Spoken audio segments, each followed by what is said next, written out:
Hey, what up, guys?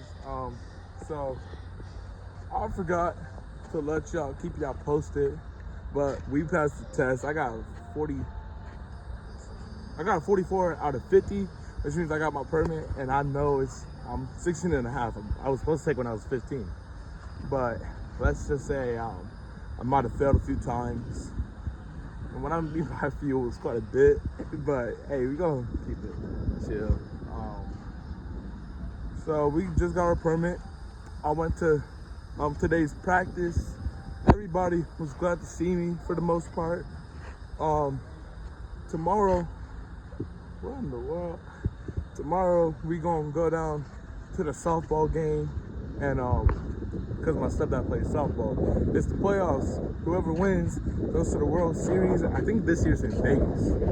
So he already said that we're not going. So I'll just have him get pictures. I love pictures. If y'all got any pictures, send them to me, because I love going on vacation, going on little trips, taking snapshots and everything. That's just the vibes. So anyways, I'm gonna bring y'all with me down to Sanford tomorrow, and we'll just see what happens in the camera. So it started to rain this morning. I know it's afternoon now. So what in the world is you doing? But anyways, I forgot to record this morning, but anyways, it was raining. So we did a little bit of a tour at this place in Orlando instead, at this like chocolate museum thing. It was pretty cool, not gonna lie. But anyways, I recorded that. I'll put it in the video, because why not? I needed a video already, so yeah, here it is. Right before she entered the pool, she done flipped over out of hers, and I finally came dragging along with my float behind me. It was a mess.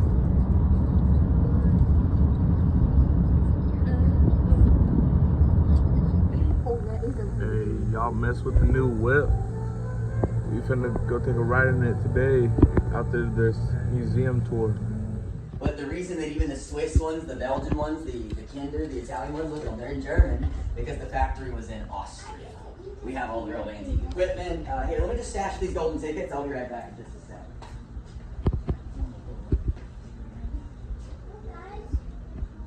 Just wait. All right, y'all. So very, very informal tour. It's just going to be me, your host Anthony, talking about chocolate. But what we call fine and flavor chocolates, the Trinitario and the Criollo, the fancier ones, more expensive, yeah? You have a fancy tip, and you just wiggle the tip, and that's how you know. So if you ever do, you'll have to spit that pulp out. I mean, look how hard it turns. It's not like an orange wedge. You can't chew it up and swallow it. You got to spit that stuff out, and then when you're eating it, you'll have 2 or 3 of these beans, but they'll be white and gray and purple inside. They're the world's chocolate supply. How do y'all feel about that? Breaks your heart, doesn't it? So, how y'all know on your taste buds, on your tongue, they taste like a 9-volt battery. Wish I came up with that for the shock factor. Come on, they don't really. Y'all ever eaten like a whole bag of salt and vinegar chips in one sitting? You get it? Well, no, not really. You get like half. Exactly. You get so those nibs, like 3 spoonfuls of straight nibs, your tongue will be wrecked like you did eat the whole bag.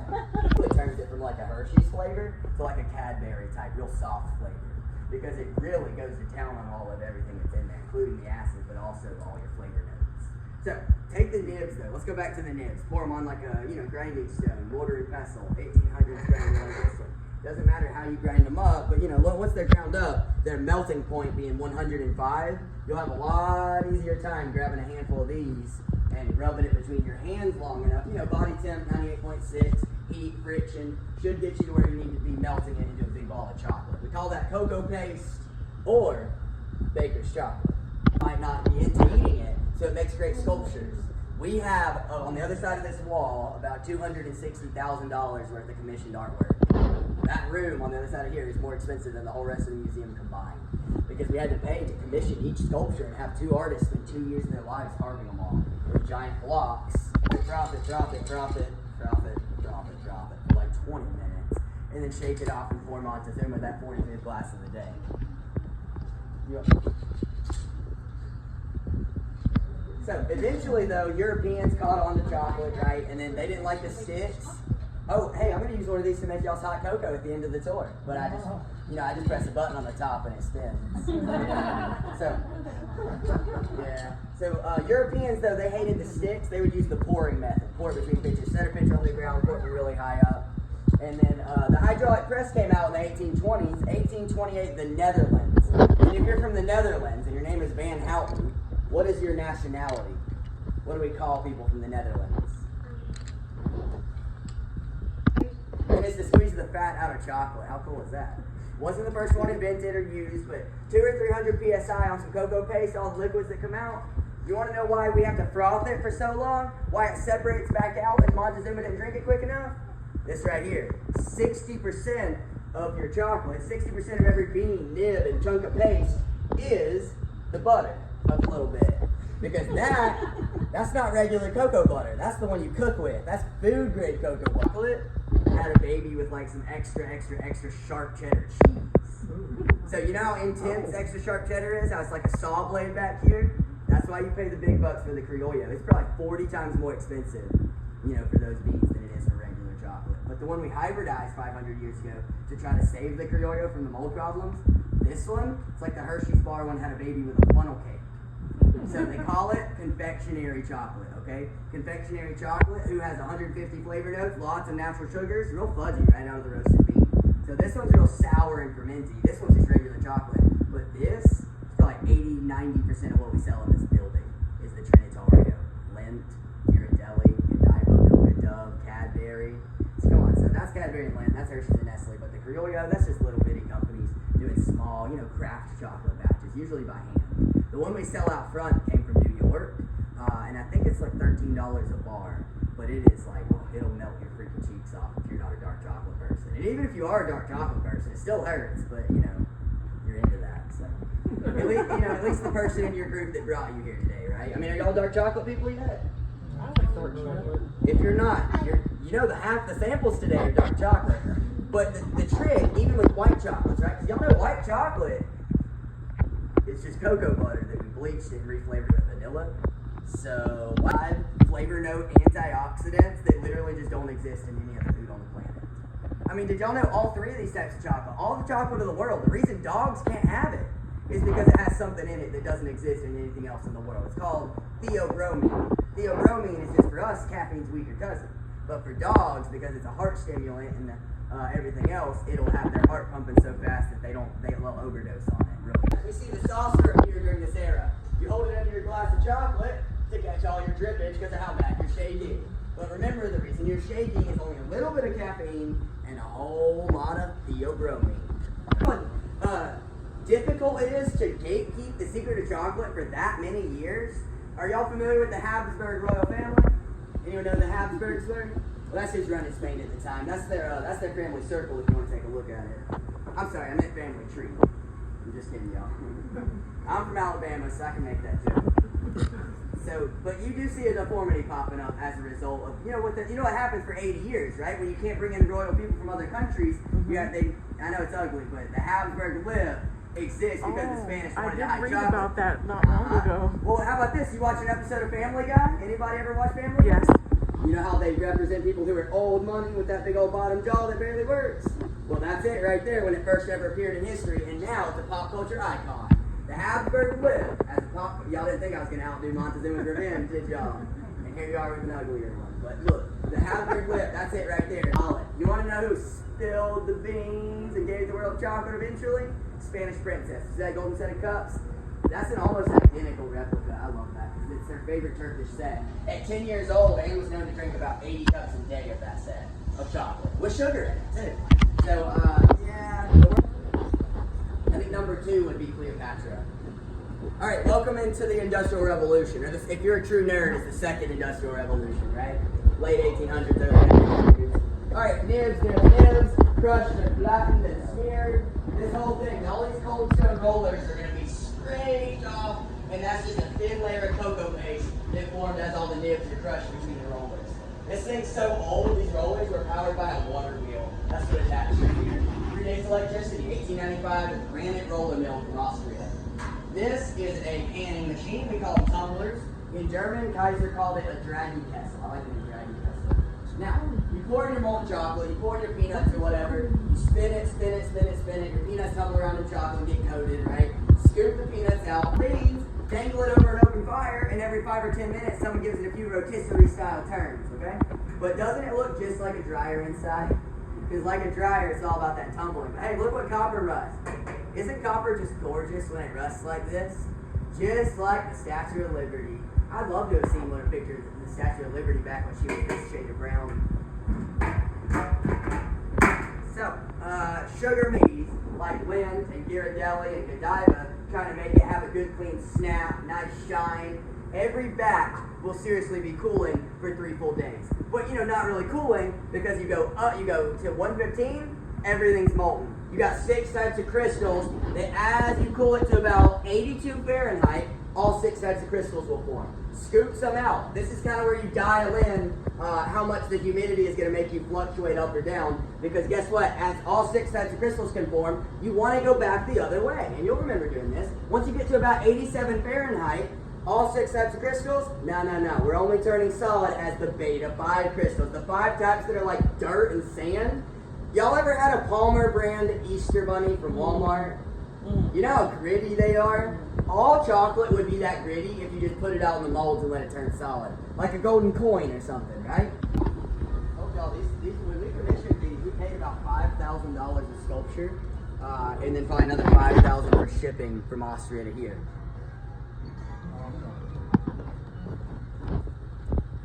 The heaviest of them is my pyramid right here. It's about 350 pounds of solid chocolate. I'm going to check on the samples. Y'all get all the photos and everything you need. And in just a moment, we will be moving on to the sampling room.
You know that.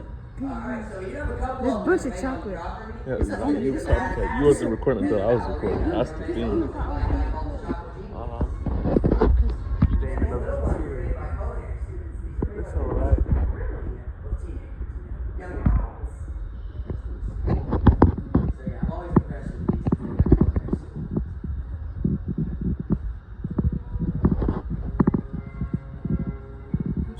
It's alright. It's alright.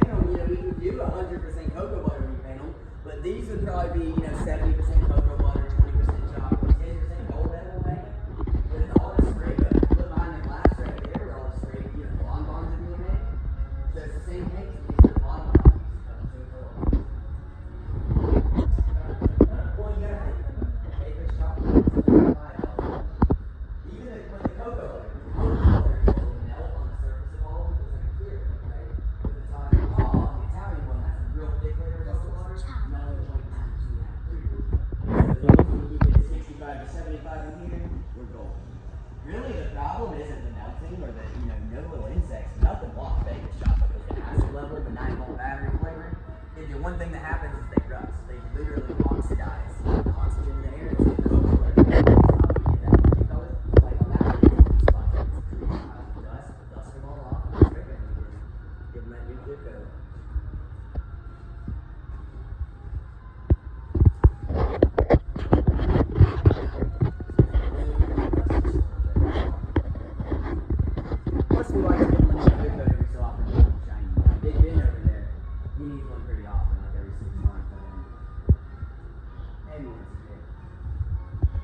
But the ballerina over here, she's only actually had to add chocolate to keep the cracks. So she only wanted to kill that hose for 10 years. Her and the Mad Hatter are not even carpenters. They were making easy way, wet gooey chocolate, mud pies, metal skeleton. They're not carpenters. Alright, y'all, grab those last couple pictures. Let's move on into this room. Let's start sampling.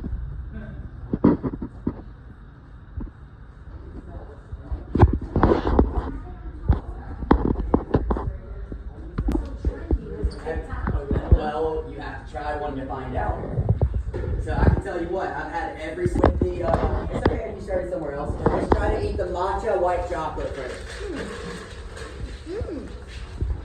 You straight from zero, you know, this isn't a vanilla flavored fat though, it's a matcha flavored fat. 0% cacao. And it's okay if I get a little ahead of y'all. I need to go ahead and get to the end so that you know everything you're gonna be eating. Hopefully most of you don't need and will, enjoy it. So, Maita next. Let's go to Ecuador and do a dark chocolate. This is as close as you can get to as. If you need it, here's the lemongrass dark chocolate. Not 55 like the previous one, but 60. Picari, we've all heard the name Nirvana before. Hey, what does this one smell like? Yeah, you got it. It's Austria made into chocolate bar. So Austrian company. That was the first one there. What'd you think of that 82%? Pretty dark, huh? That's nasty. That's what I'm saying. That is what's wrong. They shouldn't give us that.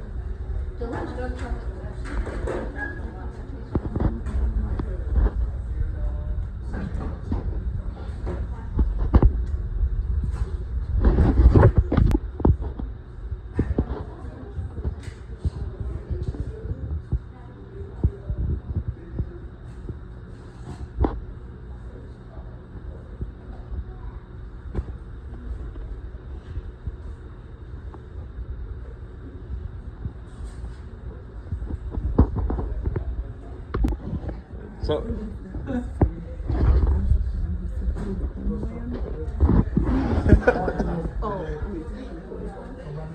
yeah, technically I'm right. Huh? One sip. Don't take it like a shot, alright? Slow. This will ruin Swiss Miss for you forever. Fun time. See y'all next time. Thank you.